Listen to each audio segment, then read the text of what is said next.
होंगे कि अमेरिका हमारा मित्र है या कि शत्रु है।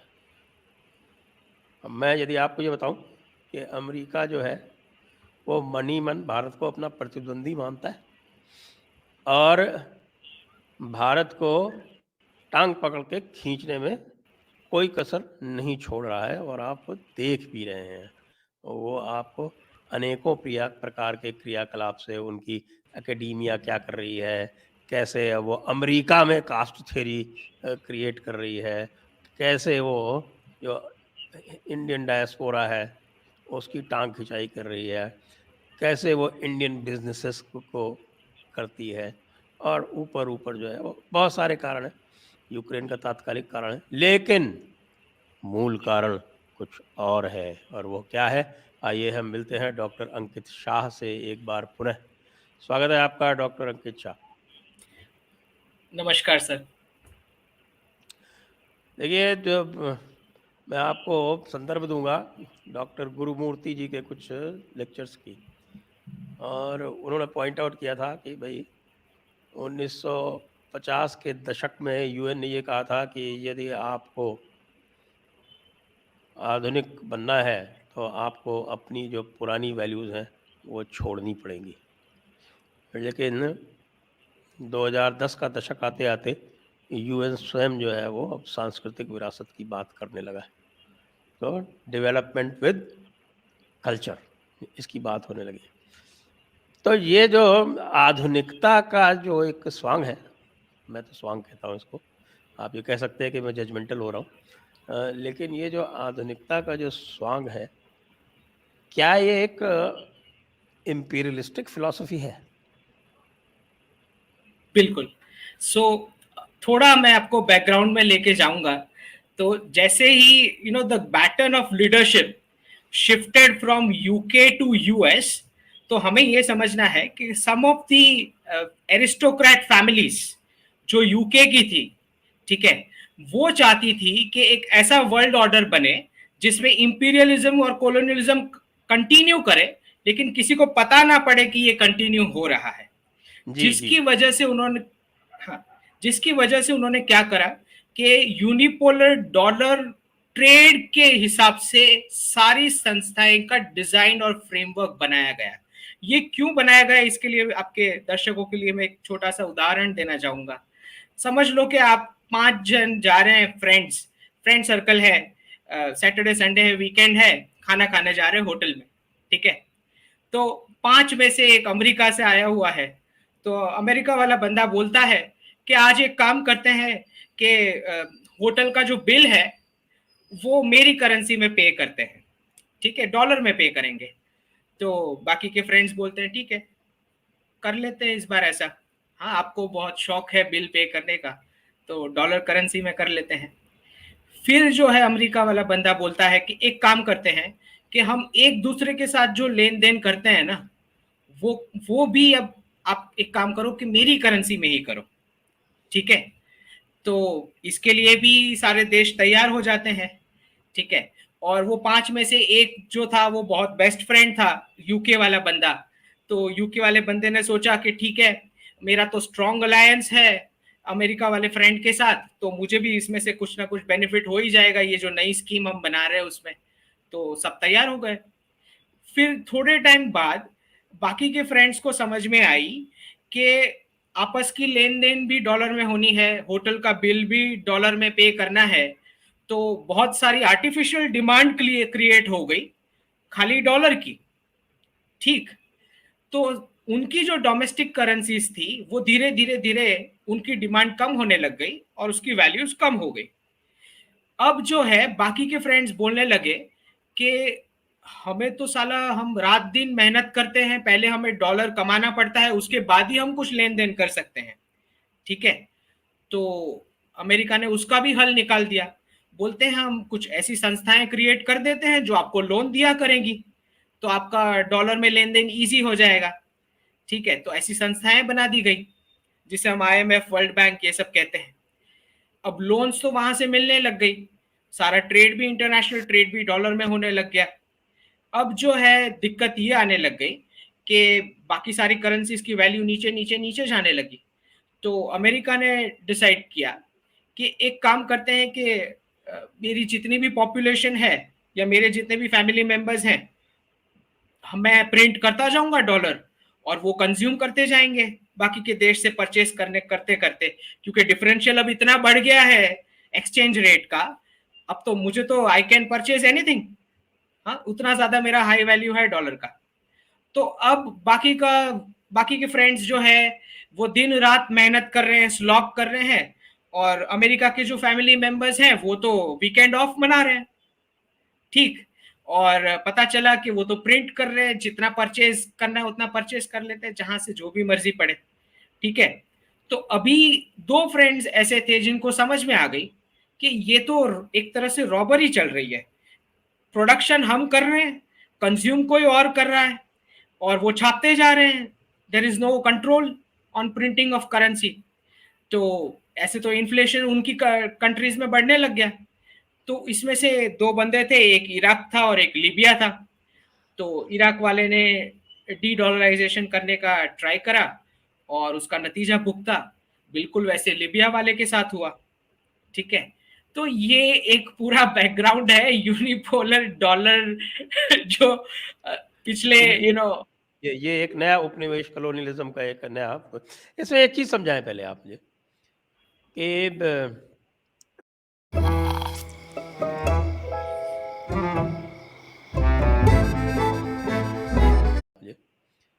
कि जो डॉलर को रिजर्व करेंसी हो रहा है, इसके पहले जो था तो पाउंड जो था, वो पाउंड किस तरह से चलता था? उस समय यूनिपोलर था क्या, जब पाउंड जो है वो रूल करता था तब? तो क्योंकि ब्रिटेन के पास वर्ल्ड के सबसे ज्यादा कॉलोनीज थी, तो पाउंड को उन्होंने इंपोज करना बहुत ही इजी था उनके लिए, because they also had the political power. But America did not have political power on the Nations of the world. तो अमेरिका ने क्या किया कि पाउंड को, किसी भी करेंसी का जब रिप्लेसमेंट होता है रिजर्व करेंसी का वर्ल्ड की, तो उसका बहुत ही सिंपल और सादा सा प्रोसेस है, आपको गोल्ड और सिल्वर एक्यूमुलेट करना है, बहुत ही सिंपल, ठीक। तो सेकेंड वर्ल्ड वॉर में अमेरिका ने क्या किया कि जितनी भी वॉर सप्लाईज दी यूरोपियन कंट्रीज को, उसके बदले में, उसके एक्सचेंज में उन्होंने गोल्ड कलेक्ट करना शुरू करा एज पेमेंट। और एक बार पूरा गोल्ड एक्यूमुलेट हो गया, उसके बाद ब्रेटन वुड्स अग्रीमेंट के तहत पाउंड को रिप्लेस करके डॉलर बन गया वर्ल्ड का रिजर्व करेंसी। इस तरह से रिजर्व करेंसी जब भी वर्ल्ड की चेंज करनी हो तो उसका बहुत ही सादा सा फॉर्मूला है, आपको गोल्ड और सिल्वर प्रेशियस मेटल्स एक्यूमुलेट करने हैं फिजिकल फॉर्मेट में, ना कि पेपर, ठीक है। और आज हमें दर्शकों को ये जानना होगा कि बहुत सारे ईटीएफ्स होते हैं, फिर सोवरेन गोल्ड बॉन्ड्स होते हैं, these are all called paper. तो जितना पेपर मार्केट में है उतना एक्चुअल फिजिकल गोल्ड और सिल्वर नहीं होता मार्केट में, ठीक है। तो अगर आपको रिजर्व करेंसी अगर फ्लिप करनी है तो बहुत ही सिंपल प्रोसेस है, आपको गोल्ड और सिल्वर फिजिकल में एक्यूमुलेट करना है आपकी सेंट्रल बैंक्स में। तो America was able to do it after the second world war in exchange of war supplies. उन्होंने करेंसी नहीं ली, गोल्ड कलेक्ट किया फ्रॉम द यूरोपियन कंट्रीज, और स्लोली जो है पाउंड को रिप्लेस करके डॉलर बन गया नया रिजर्व करेंसी वर्ल्ड का, ब्रेटन वुड्स अग्रीमेंट के साथ। अब इसमें ये भी समझाया कि ये जो पहले जो होता था, ये गोल्ड स्टैंडर्ड हम कहते थे कि जिसके पास गोल्ड है, डॉलर की भी आप बात कर रहे हैं तो it was backed by gold, in the sense कि मान लीजिए आपके पास $1 ट्रिलियन का गोल्ड है, तो आप उसको रिप्रेजेंट करने के लिए $1 ट्रिलियन की करेंसी इशू कर देते हैं, राइट? Correct, correct. तो अब आपके पास गोल्ड का वॉल्यूम तो $1 ट्रिलियन ही है, लेकिन आपका जो करेंसी वॉल्यूम है वो $50 ट्रिलियन हो गया। ये कैसे सस्टेन होता है? हाँ, सो 1913 में सबसे पहले जब फेडरल रिजर्व का जो ये संगठन बना, जो जिसके पीछे भी कहा जाता है कि ये वही यूके की कॉलोनियल एरिस्टोक्रेट फैमिलीज हैं जिन्होंने मिलके, कुछ गिने चुने कैपिटलिस्ट ने मिलके ये बनाया फेडरल रिजर्व।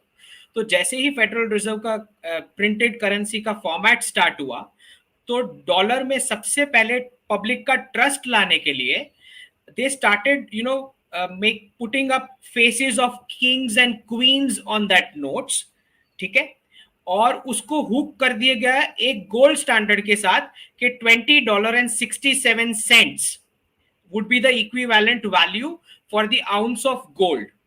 ये गोल्ड स्टैंडर्ड ऐसे फिक्स कर दिया गया, ठीक। जब पाउंड को रिप्लेस करके डॉलर बन गया नया रिजर्व करेंसी, तब उसकी वैल्यू ऊपर होके $35 तक की लेके आ गए। उसके बाद जो कोल्ड वॉर छिड़ा रशिया के साथ, तो तब भी लोगों का ट्रस्ट थोड़ा कम होने लग गया, क्योंकि गोल्ड और सिल्वर के जो प्योर कॉइन्स हुआ करते थे एज करेंसी, उसमें से आते आते चीप मेटल्स के कॉइन्स आए, उसमें से आते आते अब प्रिंटेड नोट्स आ गई, उसमें से आते आते थोड़ा ट्रस्ट लाने के लिए किंग्स और क्वींस के फोटोज डालने शुरू हुए। उसके बाद कोल्ड वॉर स्टार्ट हुआ, तो कोल्ड वॉर के दौरान ट्रस्ट बढ़ाने के लिए पब्लिक का उन्होंने लाइंस ऐड की, इन गॉड वी ट्रस्ट। तो एक तीर से दो शिकार किए उन्होंने, क्योंकि कम्युनिस्ट आइडियोलॉजी जो रशिया की है, तब जो यूएसएसआर हुआ करता था, वो रिलीजियंस में बिलीव नहीं करते, ठीक है, और पब्लिक का ट्रस्ट भी बढ़ाने के लिए करेंसी में, तो इन गॉड वी ट्रस्ट ये टर्मिनोलॉजी ऐड की गई। पर ध्यान रखिए अभी भी 1971 तक सारी करेंसीज गोल्ड स्टैंडर्ड के साथ हुक्ड है, वो पेग्ड करेंसी है। लेकिन 1971 में रिवर्सल शुरू हुआ, जब 15 अगस्त 1971, अब इसकी भी बहुत ही इंटरेस्टिंग हिस्ट्री है। 15 अगस्त 1971 सिलेक्टिवली चूज किया गया इंडियन इंडिपेंडेंस डे। क्यों सिलेक्टिवली चूज किया गया? अगर आप वो सारी जो डीक्लासिफाइड इंफॉर्मेशन आप देखते हैं, तो आपको पता लगता है कि निक्सन और Henry Kissinger, they used to hate the Indian prime minister and the Indian population. वो पूरे कॉन्वर्सेशन जो लीक हुए हैं उस पर से आपको पता लग जाएगा, ठीक। तो 15 अगस्त 1971 के कुछ वीक्स पहले ही इंदिरा गांधी, जो हमारी प्राइम मिनिस्टर हुआ करती थी उस वक्त, उनको वर्ल्ड के मोस्ट पॉपुलर लीडर का दर्जा मिला था बाय अ गैलप पोल, जो उनसे बिल्कुल भी बर्दाश्त नहीं हुआ। तो 15 अगस्त का इसीलिए चयन हुआ आउट ऑफ हेट। तो 15 अगस्त को प्रेसिडेंट निक्सन, और भी काफी कारण थे कि उनकी इकोनॉमी को प्रॉब्लम होना शुरू हो गया था, क्योंकि कंट्रीज जो थी, जैसे ही, एक बहुत सादा सी बात है इसमें फंडामेंटल, जैसे ही किसी का भी करेंसी के अंदर से ट्रस्ट चला जाता है, किसी कंट्री की गवर्नमेंट के ऊपर ट्रस्ट चला जाता है, किसी फाइनेंशियल सिस्टम्स के ऊपर से ट्रस्ट चला जाता है, तो लोग क्या करते हैं? लोग जाएंगे करेंसी के साथ, बैंक में जाएंगे, करेंसी जमा करेंगे और उसके बदले में फिजिकल गोल्ड कलेक्ट कर लेंगे। भाई हमको तुम्हारे ऊपर भरोसा नहीं है, हमें जो रियल वेल्थ है वो वापस दे दो, ठीक है। तो 1971 आते आते यूएस की इकोनॉमी इतनी खराब हो रखी थी कि सारे मित्र देश थे वो जाके बोलने लग गए कि भाई हमें डॉलर नहीं चाहिए, हमको फिजिकल गोल्ड वापस कर दो। तो 15 अगस्त 1971 को निक्सन ने डिक्लेयर करा कि there is no gold convertibility और then there is no gold standard, आपको गोल्ड नहीं मिलेगा, ठीक। तो यहाँ पे जन्म हुआ फियाट करेंसी का, totally printed out of thin air, out of nothing, कोई बेस नहीं।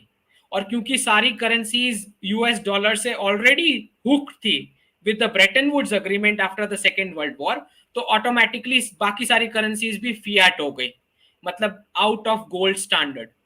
पूरी वर्ल्ड की सारी करेंसीज फियाट हो गई, फियाट मनी जिसको बोलते हैं, totally printed out of thin air without gold standard from 1971। यहां से जो है बहुत ही स्ट्रॉन्ग डॉलराइजेशन का प्रोसेस शुरू हुआ। 1973 में हेनरी किसिंजर गए सऊदी अरेबिया और उन्होंने पेट्रो डॉलर का जन्म करवाया। What is petro dollar? Simple oil for security program offer किया गया सऊदी अरेबिया को कि सारी गल्फ रीजन है उसकी सिक्योरिटी हम देखेंगे, उसके एवज में आप जितना भी क्रूड ऑयल है वो डॉलर में ही बेचेंगे ओपेक कंट्रीज। तो ये हो गया पेट्रो डॉलर का जन्म 1973 में, एग्जैक्ट 50 इयर्स बिफोर। ये आपके जितना भी पेट्रोलियम ट्रेड था वो तो 71 से पहले भी डॉलर में ही होता था। 1 साल तक कोई कपल अगर संतान न होने की समस्या से जूझ रहा है तो मेरी सलाह है पहले भी डॉलर में हुआ करता था बहुत सारा, लेकिन ये हो गई एक ऑयल फॉर सिक्योरिटी प्रोग्राम की डील कि हम आपके जो अपोजिट फैक्शंस है, जो शिया सुन्नी का डिवाइड है, हम आपको उससे बचाएंगे, इसके बदले में आप पूरा क्रूड ऑयल जो है वो डॉलर में ही बेचेंगे। तो इसके दो ऑब्जेक्टिव्स थे, एक तो वर्ल्ड का डॉलराइजेशन करना था, और दूसरा ऑब्जेक्टिव जो था कि ये जो मेरी बुक में भी आएगा, which I call as two bucket theory. Two bucket theory मतलब यूएस डॉलर का वेपनाइजेशन, जिसमें एक बकेट ऑफ कंट्रीज को मिलता है डॉलर, और दूसरी बकेट जो है उस कंट्रीज को मिलते हैं सैंक्शंस। ठीक है, तो जो हेल्दी कंट्री होती है उसको बोला जाता है, देख भाई तेरा जो बाजू वाला है ना वो बहुत ही रोग कंट्री है, तेरे को हमेशा परेशान करता रहता है, ठीक है, तो हम उसको सैंक्शन करने वाले हैं। ठीक है, तो हेल्दी कंट्री को लगता है कि बाजू वाला जो बदमाश है उसको ठीक करने के लिए सैंक्शंस बहुत जरूरी है, इसलिए वो हेल्दी कंट्री फंस जाती है डॉलर कंटिन्यू करने के लिए।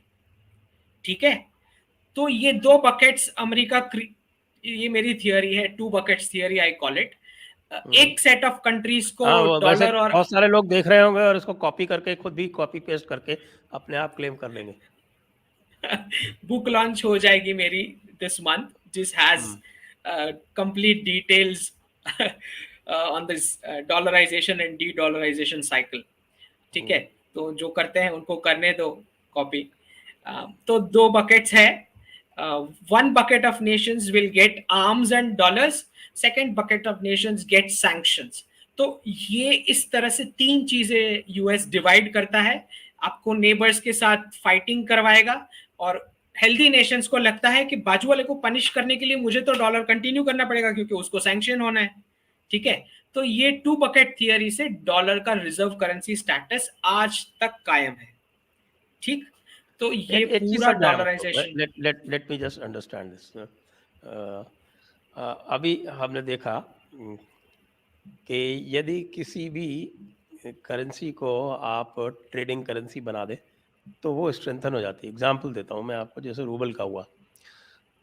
जब ये यूक्रेन वॉर शुरू हुआ, रशिया के ऊपर सैंक्शंस इत्यादि लगाए गए, तो 78 था शायद यूक्रेन वॉर के 23 फरवरी को, वो 78 टू द डॉलर से रूबल चला गया 140 टू द डॉलर।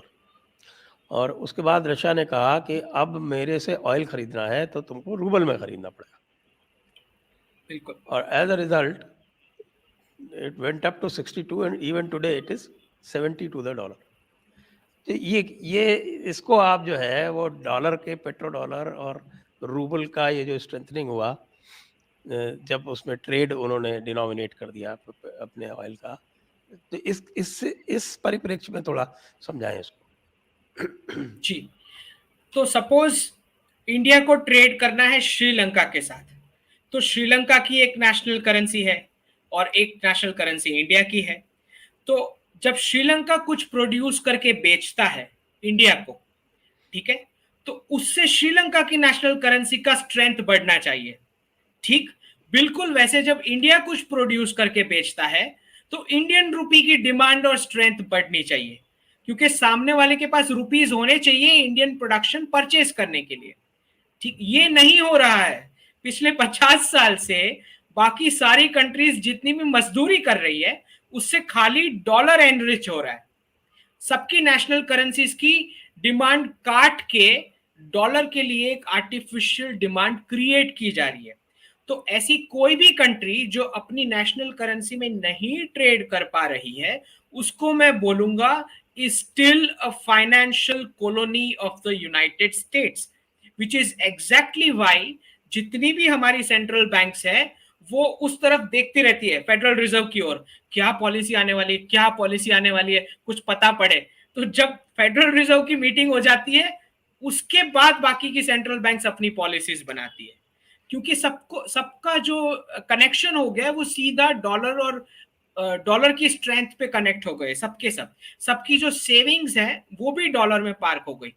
अब एक बहुत बड़ा भ्रम जो फैलाया जाता है वो हमें यहाँ क्लियर करना दर्शकों के लिए बहुत जरूरी है। लोग बोलते हैं कि ट्रस्ट फैक्टर डॉलर में जो है वो युआन में नहीं है, ट्रस्ट फैक्टर जो डॉलर में है वो रुपीज में नहीं होएगा।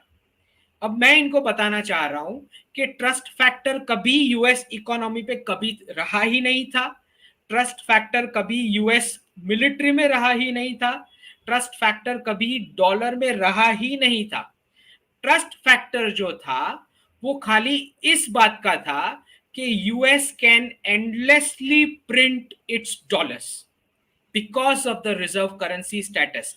मतलब आज मैं अगर अपनी सेविंग्स पार्क करता हूं डॉलर रिजर्व्स में, तो मुझे ये ट्रस्ट है कि कुछ नहीं तो अमेरिका प्रिंट करके भी मुझे पेमेंट वापस कर देगा।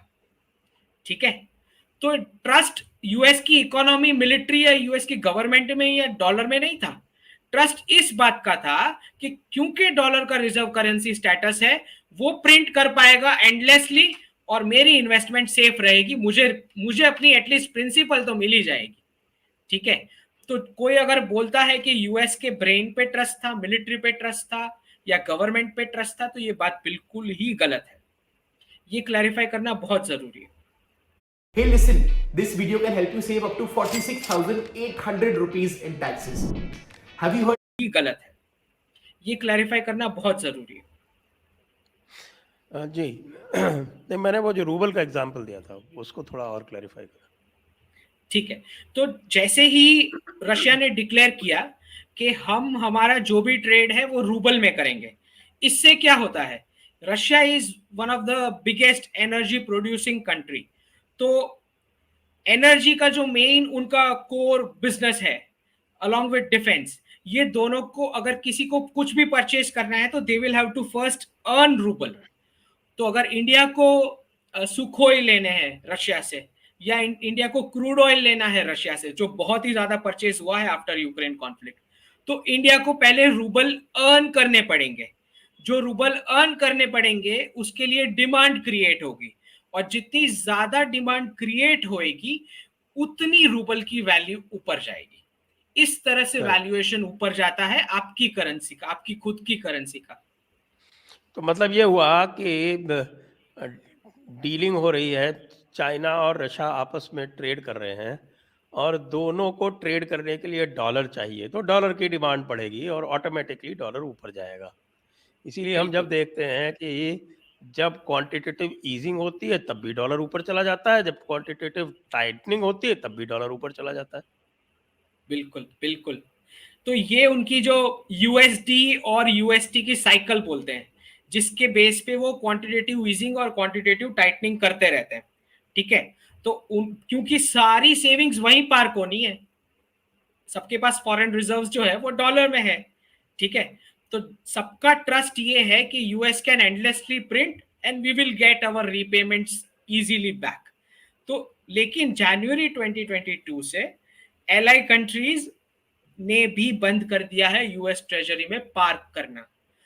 तो which is why you will see कि अब वो जितना भी डॉलर्स छापते हैं, इन्फ्लेशन उन्हीं को भुगतना पड़ता है। जितना ज्यादा मनी सप्लाई करेंगे डॉलर का मार्केट में, प्रिंट करेंगे, तो अमेरिकन को ही वो इन्फ्लेशन झेलना पड़ रहा है because of excess money supply. जितना ज्यादा प्रिंट करेंगे उतना ज्यादा मनी सप्लाई, जितना ज्यादा मनी सप्लाई उसके सामने उतने प्रोडक्ट्स तो है नहीं मार्केट में। More money chasing lesser products which is inflation. इसी तरह महंगाई बढ़ती है। तो क्योंकि सारी कंट्रीज ने पार्क करना सेविंग्स बंद कर दिया यूएस ट्रेजरी में, अब वो इन्फ्लेशन जो है वो अमेरिकन झेल रहे हैं। जी, ये मैं ये भी देख रहा था कि ये बात हो रही है कि यूएस के जो क्वांटिटेटिव ईजिंग और टाइटनिंग करके अपने रेट्स बढ़ा के पहले इन्फ्लेशन कंट्रोल कर लिया करते थे, लेकिन अब जो मनी सप्लाई है वो जितनी यूएस मार्केट में है उससे कहीं ज़्यादा यूएस मार्केट से बाहर है। तो इसलिए अब ये इंटरेस्ट रेट बढ़ा के भी इन्फ्लेशन कंट्रोल नहीं कर पा रहे हैं यूएस में। Is it correct? बिल्कुल सही है। इन्फ्लेशन अगर आपको सॉल्व करना है तो इंटरेस्ट रेट को इन्फ्लेशन रेट से हायर लेके जाना पड़ेगा। I don't think the Federal Reserve has that much guts, which is exactly why the people are suffering from inflation, the Americans are suffering from inflation. अब ये जो पूरा D-dollarisation का प्रोसेस 2015 से शुरू हुआ, उसका इम्पैक्ट अब अमेरिकन इकोनॉमी में दिखना शुरू हो गया है, जो उनके आईटी के ले ऑफ्स है। इसका भी पूरा बैकग्राउंड है, मैं आपको समझाता हूँ। जैसे 1973 में पेट्रो डॉलर बना, 1971 में फियाट डॉलर बना। अब जितनी भी कंट्रीज हैं गल्फ की, मिडिल ईस्ट की, जिनके पास ये पेट्रो डॉलर्स इकट्ठा होते हैं क्रूड ऑयल बेचने के बाद, they have to recycle and plough back as investment in the US economy. ठीक है, तो ये पूरा रिजर्व करेंसी बबल जो क्रिएट हुआ यूएस इकोनॉमी के अंदर, उसकी वजह से आईटी सेक्टर का बर्थ हुआ। आईटी सेक्टर का बर्थ जो हुआ है वर्ल्ड में, it is because of ploughing back of petro dollars in the US economy. तो जितने भी उनके .com के बबल्स पूरे इकट्ठा होना शुरू हो गए इन द लेट 90s। उसके बाद सबसे पहला जो डी डॉलराइजेशन का सीरियस अटेम्प्ट शुरू हुआ, वो उन्हीं के एलाइज ने शुरू करा, विच इज यूरोप।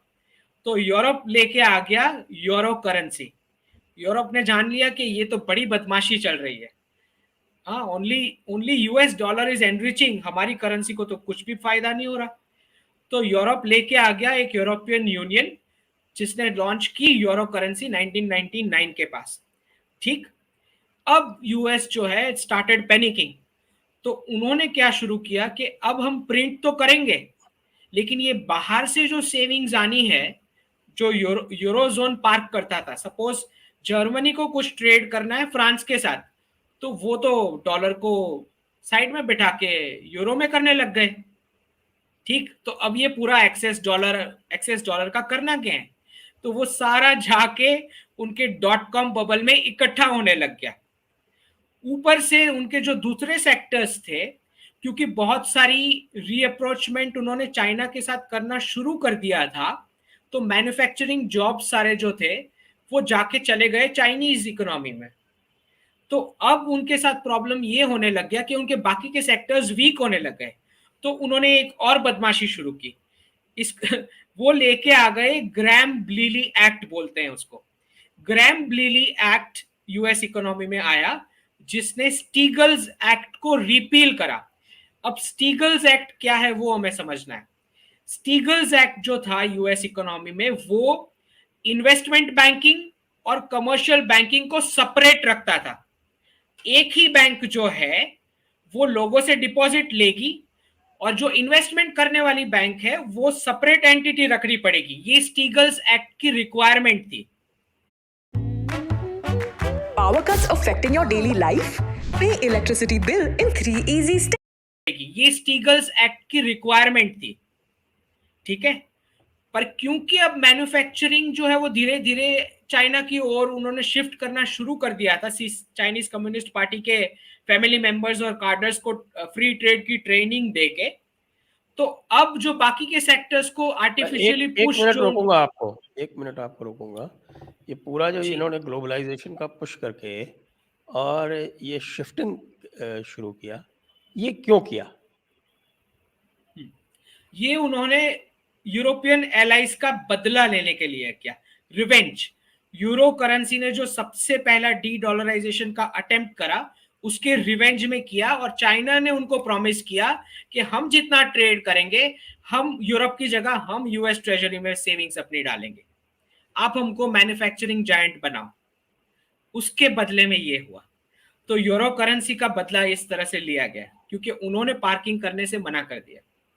लेकिन तब तक जो है, क्योंकि यूरोप कंट्रीज ने सेविंग्स पार्क करना मना कर दिया था, तो पूरा उनका आईटी सेक्टर का बलून बर्स्ट हो गया, जिसको हम बोलते हैं .com बबल। 2002 अक्टूबर में 78% आईटी सेक्टर की वैल्यूएशन क्रैश हो गई, क्योंकि वो पूरा का पूरा रिजर्व करेंसी बबल इकट्ठा हुआ था। और ये जो ग्रैम-ब्लीली एक्ट लाके पब्लिक का पैसा भी रिजर्व करेंसी बबल के साथ मिक्स किया करके आईटी सेक्टर को ऊपर लेके गए थे, वो पूरा बबल बर्स्ट हुआ, जिसके नतीजे में जो हम बोलते हैं कि पहला डी डॉलराइजेशन की वजह से .com बर्स्ट हुआ। जी हाँ, वो .com का बर्स्ट हुआ था, वो इतना ज़्यादा स्पेकुलेशन हो गया था उसमें, मुझे याद है, क्योंकि मेरा भी उसमें इंटरेस्ट था कई .com में। मैंने भी कुछ .com में खुद बैठ के बनाई थी, और केवल पेज व्यूज़ के बेसिस पे आपको वैल्यूएशन मिल जाता था कि आपके कितने पेज व्यूज़ हैं, कितने हिट्स हैं, उसके बेसिस पे कोई नहीं पूछता था आपको कि आपका रेवेन्यू स्ट्रीम क्या है। तो ये एक बड़ी अजीब सी व्यवस्था थी, तो it had to crash, I guess. बिल्कुल। और क्योंकि एक ऐसी करेंसी है जो हवा में प्रिंट हो रही है विदाउट एनी बेस, तो उसमें इंटरेस्ट रेट तो था ही नहीं उस इकोनॉमी में। सबको एकदम लो रेट पे लोन्स मिले जा रही है, सब लिए जा रहे हैं, प्रोजेक्ट्स डिलीवर नहीं हो रहे, प्रॉफिटेबिलिटी है नहीं, वैल्यूएशंस फिर भी बढ़े जा रही है क्योंकि बाकी का वर्ल्ड उसमें सेविंग्स पार्क कर रहा है इकोनॉमी में आके। ठीक है, तो ये पूरा एक रिजर्व करेंसी बबल। और जब 2008 का क्राइसिस हुआ, ये जो बदमाशी 50 साल चली है संजय जी फियाट करेंसी की, उसके अंदर इतना ज्यादा फाइनेंशियलाइजेशन हुआ है कि अब जब ये फियाट करेंसी का अंत होगा तो बहुत ही पेन होना है अमेरिकन और वेस्टर्न कंट्रीज को। और and let me explain why ये क्यों होने वाला है।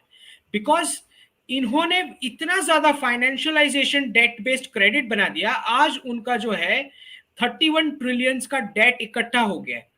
तो जो डच जब वर्ल्ड पावर हुआ करते थे, जब ब्रिटेन वर्ल्ड पावर हुआ करता था, जब स्पेनिश और ओटोमन वर्ल्ड पावर हुआ करते थे, तो उनकी वर्ल्ड पावर होने की साइकिल का अंत उस वक्त आया when the interest payment on their debts passed and cross the level of their defence spending. तो आज अमेरिका उस पोजीशन में आ चुका है कि जो डेट सर्विसिंग है उनकी, जो ये पूरी 31 ट्रिलियन की डेट माउंटेन अब खड़ी हो गई है, जिसके एवज में उन्होंने प्रिंट करते रहे 50 साल से, अब उनकी जो डेट सर्विसिंग है वो कॉस्ट डिफेंस स्पेंडिंग से बढ़ चुकी है। मतलब पिछले जो 4 वर्ल्ड पावर्स थे जिन्होंने अपना स्टेटस लूज करा, आज अमेरिका उस पोजीशन पे आ चुका है। जी जी, इनकी ये जो स्पेंडिंग है, डिफेंस स्पेंडिंग, वो करीब 7 या 8 ट्रिलियन डॉलर है एनुअली। अब हमें ये समझना है कि जैसे ही not trillion dollar, 780 billion dollar, billions, उससे ज्यादा अब इंटरेस्ट कॉस्ट आ चुका है। ठीक है, तो वो अब वो क्रॉस कर चुके हैं। हमें ये समझना है कि 2008 का क्राइसिस, जैसे ही उनके क्राइसिस आता है कोई भी, तो उनका एक ही सॉल्यूशन है, और प्रिंट कर दो डॉलर्स, एक ही सॉल्यूशन। और Ben Bernanke got a Nobel prize for doing this activity of destroying the economy. उसके लिए उसको नोबेल भी मिला, अभी रिसेंटली मिला है। तो 2008 का क्राइसिस जब सॉल्व करने गए, और आप ध्यान रहे संजय जी, एक भी बंदा जेल नहीं गया है 2008 के क्राइसिस के लिए।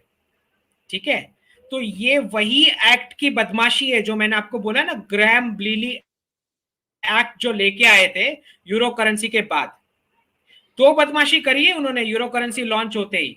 सबसे पहली बदमाशी ये करी कि उनका जो नेटो का मिलिट्री अलायंस था उसको घसीट के ले गए यूगोस्लोविया कॉन्फ्लिक्ट में और यूरो की वैल्यू डाउन करवाई। और दूसरी बदमाशी उन्होंने ये करी, ग्रैम ब्लीली एक्ट लाके पब्लिक का डिपॉजिट का पैसा वो रिजर्व करेंसी के बबल के साथ मिक्स करवा के इन्वेस्ट करवाया गया सारे सेक्टर्स को पुश करने के लिए। तो ये ग्रैम ब्लीली एक्ट क्या होता है कि किसी अमेरिकन के अकाउंट में पैसा पड़ा है, ठीक है, और कमर्शियल बैंकिंग और इन्वेस्टमेंट बैंकिंग दोनों को मिक्स कर दिया गया। अब जो बैंक डिपॉजिट कलेक्ट कर रही है वो इन्वेस्ट भी कर सकती है, स्पेक्यूलेशन मार्केट में कर सकती है। ठीक, तो अब क्या हुआ, पब्लिक जैसे ही अकाउंट में पैसा डालती है वो स्वीप होके बैंक के अकाउंट में आ जाता है, और वो पैसा बैंक इन्वेस्ट करती है स्पेक्यूलेटिव बिजनेस में। और 2008 में जब ये क्राइसिस शुरू हुआ, और ये सब प्राइम क्राइसिस जिसे हम बोलते हैं, तो जो डिपॉजिटर्स थे उनके हाथ में क्या लगा आपको पता है? They call it bail ins. Depositors को लगा बैंक के अंदर स्टेक। बैंक वाला कोई बंदा जेल नहीं गया, ठीक, क्योंकि वो पूरा प्रोसेस लीगल था। आपने खुद बोला कि पब्लिक का डिपॉजिट का पैसा आप जहां चाहे इन्वेस्ट कर सकते हैं स्पेक्युलेटिव ट्रेड में। तो जब ये फाइनेंशियल बिगीज गिरने लग गए सब प्राइम क्राइसिस की वजह से, तो कोई बंदा जेल तो नहीं गया क्योंकि अब वो लीगल था, बट हमें ये देखना है कि पब्लिक के हाथ में क्या बचा। उनको मिला स्टेक इन दैट एंटिटी, उनके पैसे नहीं वापस मिले। ठीक है, आप बदमाशी देखें कि फिएट डॉलर के साथ रिजर्व करेंसी स्टेटस को चालू रखने के लिए उन्होंने इंटरनली भी क्या क्या बदमाशी करी है।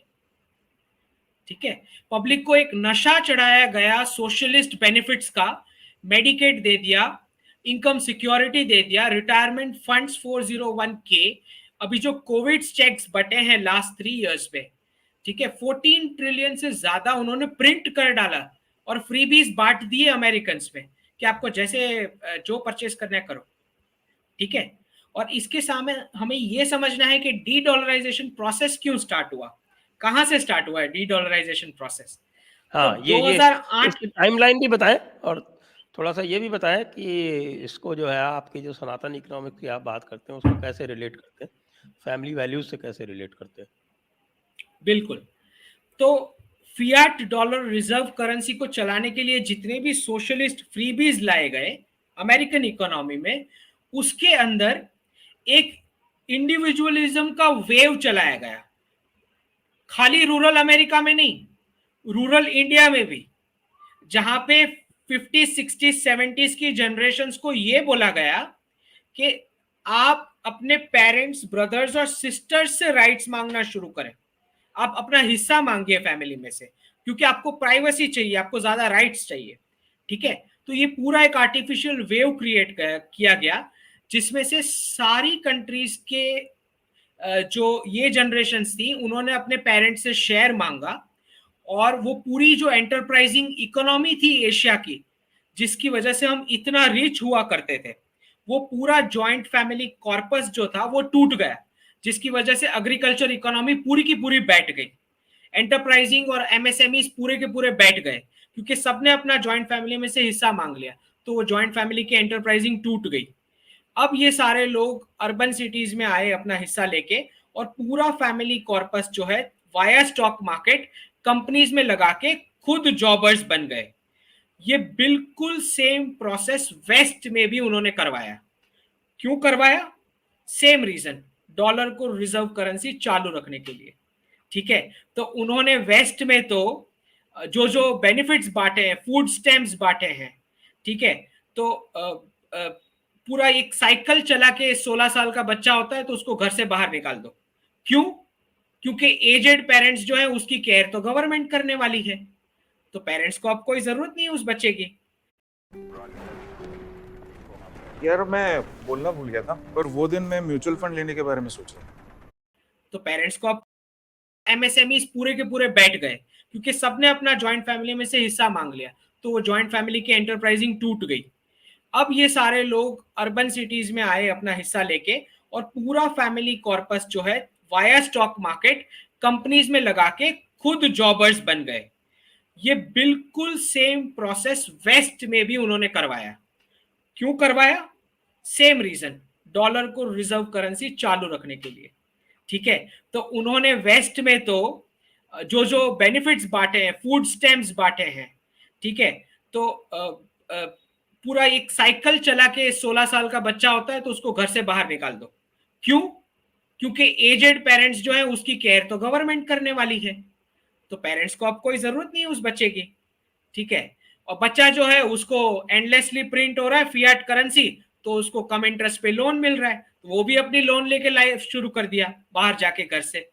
ठीक, तो फैमिलीज के बीच पूरी दरार क्रिएट करके ये पूरा एक फियाट करेंसी का मॉडल सरवाइव करने के लिए farming sector, manufacturing sector, precious metals, gold and silver, food processing, logistics, ये सारे सेक्टर्स को हर एक कंट्री में गिराया गया, उनकी वैल्यूएशंस गिरा दी गई, और पूरा एक नया सर्विस सेक्टर क्रिएट किया गया वो बंदों के लिए जो अब अर्बन सिटीज में आ गए हैं घर से जुदा होके। एंटरप्राइजिंग के लिए अब कोई सीड फंड बचा नहीं है, तो अब जॉब ही करनी पड़ेगी। तो पूरा एक सर्विस सेक्टर का क्रिएशन ये फियाट रिजर्व करेंसी में हुआ, और आईटी सेक्टर तो जैसे मैंने आपको बताया कि उसी के अंदर क्रिएट हुआ। लेकिन एक बात हमें समझनी है कि सनातन इकोनॉमिक्स को उन्होंने इस तरह से बिखर तो दिया, लेकिन 2008 के बाद क्या हुआ है वो बहुत इंटरेस्टिंग है। 2008 के क्राइसिस को सॉल्व करने के लिए उन्होंने वापस प्रिंट किया, लेकिन इस बार क्या हुआ है, 2008 के क्राइसिस में जितने डॉलर्स प्रिंट हुए उसकी वजह से पूरा इन्फ्लेशन बाकी के रेस्ट ऑफ द वर्ल्ड में पास ऑन हुआ, क्योंकि सबको यूएस डॉलर में ही ट्रेड करना है, ठीक है। तो ये जो इन्फ्लेशन पास हुआ उसकी फूड इन्फ्लेशन के एवज में गल्फ के अंदर मिडिल ईस्ट में अरब स्प्रिंग प्रोटेस्ट शुरू हो गई और एक के बाद एक सारी गवर्नमेंट्स गिरने लग गई। तब जाके मिडिल ईस्ट को समझ में आया कि कितना भयानक नुकसान हो गया है डॉलर रिजर्व करेंसी को चालू रखने के लिए। तब तक उन्हें खाली ये समझ में पड़ता था कि बाजू वाला बदमाश है और हमें डॉलर उसको सैंक्शन करने के लिए we have to continue with the dollar. अब उनको मिडिल ईस्ट को समझ में आने लग गई कि ये तो हमारी 50% से ज्यादा क्रूड ऑयल की जो वेल्थ थी रेडिकलाइजेशन में हमने वेस्ट कर दी खाली डॉलर को चालू रखने के लिए। तो 2011 के अरब स्प्रिंग में गल्फ ने ये सबक सीखा कि डॉलर को चालू रखने के लिए हमें कितना बड़ा नुकसान उठाना पड़ रहा है, ठीक है। उसके बाद 2014 में एक बहुत ही बड़ा रेवोल्यूशन हुआ। आप और मैं हम सब जानते हैं, एक ऐसी नेशनलिस्ट गवर्नमेंट इंडिया में सेट हुई जो सनातन इकोनॉमिक्स के बेस को वापस रिवाइटलाइज करवाना चाह रही है। अब यहाँ पे आपके जो दर्शक हैं उनको सनातन इकोनॉमिक्स का मैं थोड़ा बेसिक बता दूं। ये मेरी सेकंड बुक में तो बहुत ही डिटेल में आने वाला है, बट मैं थोड़ा बेसिक बता दूं। सनातन इकोनॉमिक्स जो है, वर्ल्ड में जितने भी क्लैश हो रहे हैं ईस्ट और वेस्ट के बीच जो क्लैश है, वो क्लैश के बेस में ये है कि इंडिया के धर्म बोलते हैं कि you are the soul, you are not the body. West की एब्राहमिक थियोरी बोलती है you are the body, soul is just a vehicle, ठीक है। तो वेस्ट की जो एब्राहमिक सिस्टम है उसके अंदर यू आर द बॉडी। अब अगर मैं बॉडी हूं तो फिर तो मेरी ये एक ही लाइफ है, ठीक। तो अगर मेरी ये एक ही लाइफ है और मुझे अगर इसी में जीतना है तो पूरा मुझे कंज्यूम करना है, पूरा वर्ल्ड मेरे लिए, मेरे कंजम्पशन के लिए ही बना है, पूरा पृथ्वी, ठीक है। तो ये पूरा वो तो दोनों बड़ी किताबों में लिखा हुआ है। हाँ, तो पूरा ये स्ट्रेस और एंजाइटी रहता है अब्राहमिक रिलीजियंस को कि हमें मॉब बना के we will do a blanket separation of treatment between believers and non believers, क्योंकि हमारे ग्रुप को ही जीतना है, हमारे ग्रुप को जाके कॉन्कर करना है, हमारी ग्रुप को जाके फाइनाइट रिसोर्सेस पे कब्जा करना है। ये ईस्ट और वेस्ट का जो क्लैश है वो ये है।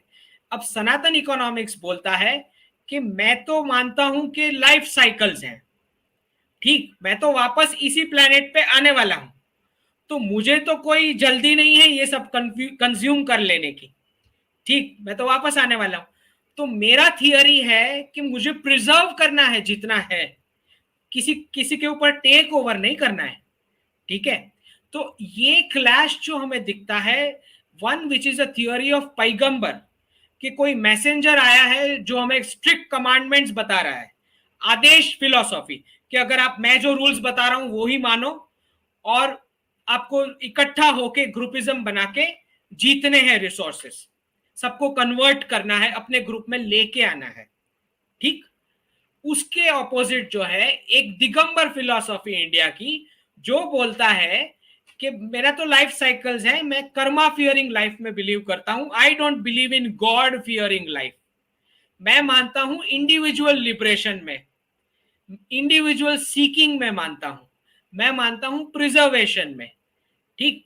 तो ये पूरा ईस्ट और वेस्ट का क्लैश चलता है, जिसके अंदर आप जानते हैं कि इस तरह से सनातन इकोनॉमिक्स को तोड़ने की कोशिश की गई by imposition of Abrahamic commandments theory.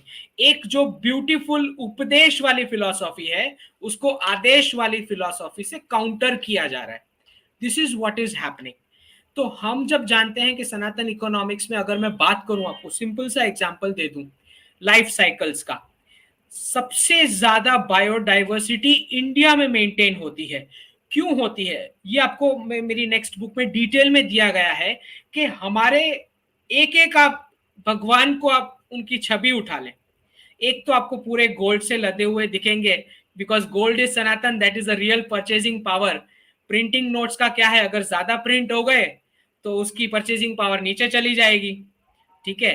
कल को डिजिटल करेंसी आ जाएगी तो गवर्नमेंट बोलेगी आपको आप ऐसे ही यूज कर सकते हो, ऐसे नहीं कर सकते। Gold is the only one which is Sanatan, which is truth, precious metals, ठीक है। इसलिए आपको दिखेंगे हमारे भगवान गोल्ड में ही लदे हुए, ठीक, which is a real purchasing power, ठीक है। तो सनातन इकोनॉमिक्स में जब हम प्रिजर्वेशन की बात करते हैं, अगर कोई बच्चा है वो खाना खाने से पहले ही चांटिंग सम मंत्र, वो बिल्कुल फूड वेस्ट नहीं करेगा। पानी पीने से पहले अगर he is chanting some mantra, he is not going to throw that water of.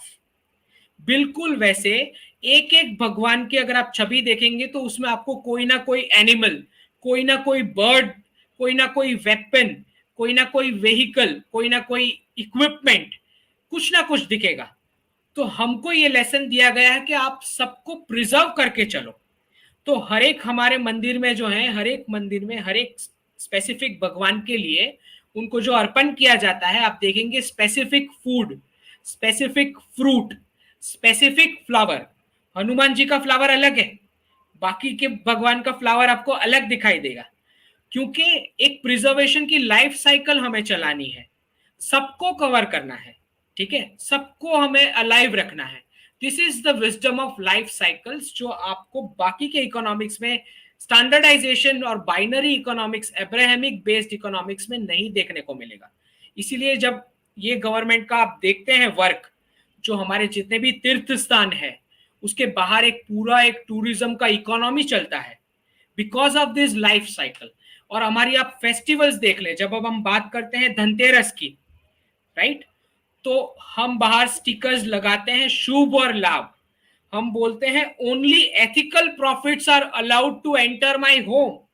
तो this is the only civilization which celebrates ethical profits as a community festival। आप बताओ इस सिविलाइजेशन को वो कोर्सेज की तो जरूरत ही नहीं है, एथिक्स इन बिजनेस वाले कोर्सेज की, ठीक।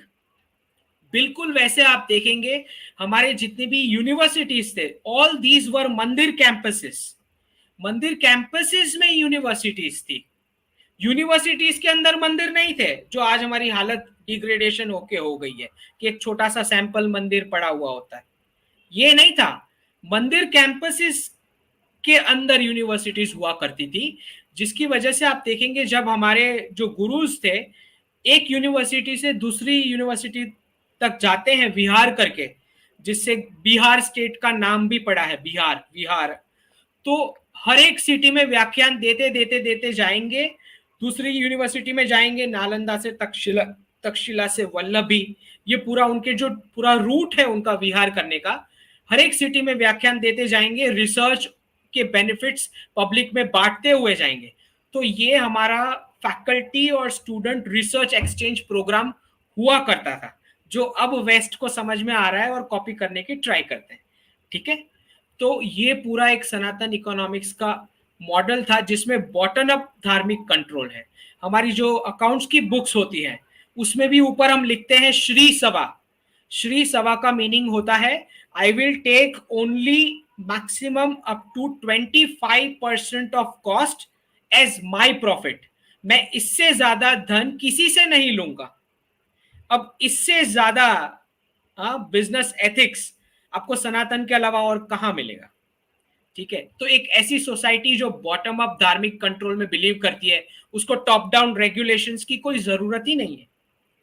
जो बोलती है सोशल वेलफेयर, अब सोशलिस्ट फ्रीबीज की जो बात करते हैं ये लोग, वेस्ट में जो जिसका वेपनाइजेशन यूज होता है कि आपके पेरेंट्स का हम ध्यान रख लेंगे, आप निकल लो, यंग एज में आप निकल लो, घर से बाहर जुदा हो जाओ, पेरेंट्स का ध्यान हम रख लेंगे, ठीक। स्टेट ये बोलती है, सोशलिस्ट फ्रीबीज जो because of this endless printing it is possible of fiat currency, ठीक है, वो वेपनाइज करते हैं। हम हमारे सोशल वेलफेयर में क्या बोलते हैं, अतिथि देवो भव। अतिथि माने वो बंदा जो बिना तिथि बताए आपके घर आ सकता है, आपको डेट और टाइम नहीं बताएगा, आप उसका पेट खाली है, आप उसको खाना खिलाओगे, ठीक। तो एक ऐसी सोसाइटी जिसमें धर्म इस तरह बसा है, वहां सोशलिस्ट फ्रीबीज की कोई जरूरत ही नहीं है। हमारे यहाँ तो पंच ऋण की अवधारणा है कि हमें जो है वो 5 ऋण अपने चुकाने हैं। देव ऋण, पितृ ऋण, ऋषि ऋण, लोक ऋण और भूत ऋण। भूत मतलब नेचर, और नीचे और लोक मतलब जो पूरा हमारे जो ह्यूमैनिटी है उसका। तो ये 5 डेट्स हैं जो हमें डिस्चार्ज करनी, और उसके बिना मोक्ष नहीं मिलता। जी। बिल्कुल बिल्कुल। अब वापस आ जाते हैं हम डी डॉलराइजेशन प्रोसेस अब पे। ये डी-डॉलराइजेशन तो का प्रोसेस क्या हुआ? इसमें क्या चल रहे हैं कंस्पिरेसीज, और यूएस जो है वो बाकी सबको कैसे करने का प्रयास कर रहा है? यूक्रेन का युद्ध क्यों आरंभ किया? क्या ये भी डी-डॉलराइजेशन के चक्कर में? इन सब बातों पर आप थोड़ा-सा और बताएँ, क्योंकि समय भी ठीक काफ़ी हो गया, 50 मिनट ऑलरेडी हो चुके हैं, हमें इसे समाप्त भी करना है। ठीक है। तो डी डॉलराइजेशन प्रोसेस, जैसे ही इंडिया में एक नेशनलिस्ट गवर्नमेंट आई है जो सनातन इकोनॉमिक्स में बिलीव करती है, जो समझती है कि वेस्टर्न फियाट करेंसीज ने इतना डेट इकट्ठा किया है जिसकी वजह से वो तो कोलैप्स होंगे, साथ में दूसरों को भी ले डूबने वाले हैं, जो जो उनकी पेमेंट्स पे डिपेंडेंट है। वो सारे जो एक्सपोर्ट्स करते हैं और जो आउटसोर्सिंग वर्टिकल्स पे फियाट करेंसी की पेमेंट के इंतजार में रहते हैं, ठीक है।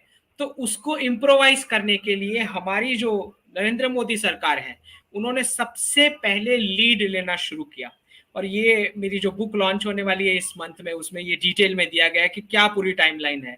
तो सबसे पहले मोदी जी ने जो डीमोनेटाइजेशन इंडियन पब्लिक का किया, उससे पहले उन्होंने डीमोनेटाइजेशन वेस्ट का करना शुरू किया। और उसके लिए जो वही प्रोसेस है जो मैंने समझाया है कि पहले गोल्ड इकट्ठा करना पड़ता है बाय द सेंट्रल बैंक्स। तो मोदी जी लेके आ गए गोल्ड मोनेटाइजेशन स्कीम। तो सबसे पहले उन्होंने ये ट्राई किया कि इंडियन पब्लिक के पास जो गोल्ड है उसको पहले चैनलाइज करने की ट्राई करते हैं। तो 2015 में जो बहुत ज्यादा सक्सेसफुल नहीं रही, क्योंकि जो सिविलाइजेशनल विजडम है गोल्ड इकट्ठा करने की, वो छूटना मुश्किल है इंडियन पब्लिक से, ठीक है। तो पहले उन्होंने ये ट्राई किया, उसके बाद नोट्स डीमोनेटाइज किए गए, जिसकी वजह से बहुत सारी काउंटरफीट नोट्स, और पाकिस्तानी इकोनॉमी का ये तो आप हाल गोल्ड जानते कितना ही आया हैं। बैंक्स में? बहुत ही टाइनी मिनिस्क्यूल आया, पब्लिक से तो बहुत ही कम आया, मंदिर से कुछ आया। बट वो स्कीम भी संजय जी आपको मानना पड़ेगा कि उस स्कीम में ज्यादा अट्रैक्शन इसलिए भी नहीं था बिकॉज इंडियन सिविलाइजेशन मानती है this is your last resort emergency fund.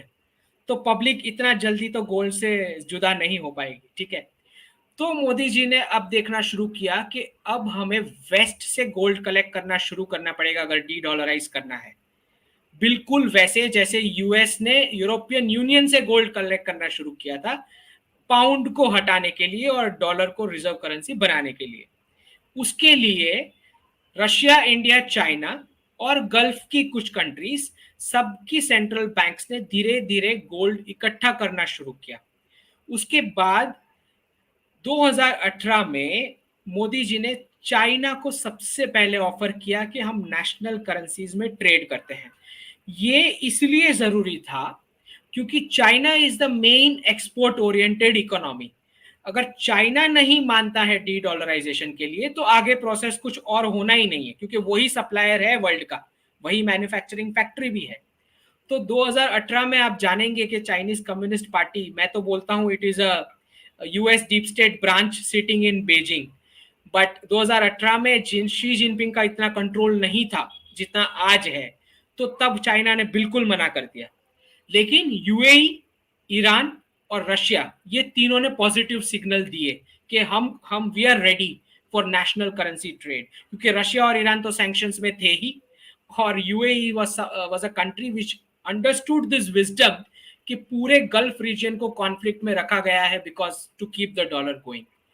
तो वहां से शुरू हुई इंडिया की लीडरशिप डी डॉलराइजेशन प्रोसेस में।